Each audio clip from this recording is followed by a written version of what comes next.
How to log in into KeyBank online banking account. Now without any further ado, let's get started.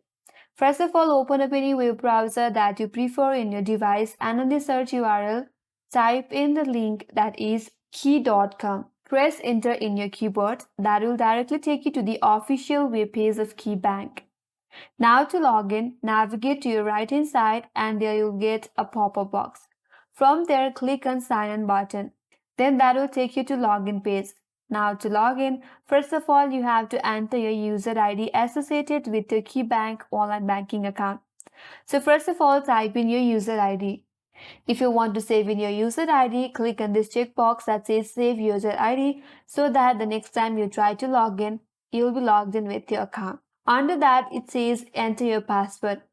Type in your correct password, and if you have any problem signing in, there is a link provided that says problem sign in on. Click on it and that will help you out to recover your password or your login information. If you would like to enroll in online banking, click on this box, follow some instructions. After that, you'll have an account on KeyBank online banking account. If you are done typing in your user ID and password, click on this sign in button, and if you have entered the correct login information, you'll be logged into your KeyBank online banking account. And that's all for today's video. Hope this video helped you. If you are new to our channel, make sure to subscribe, like, comment, and hit that notification bell icon. Thanks for watching, and I will see you on next video.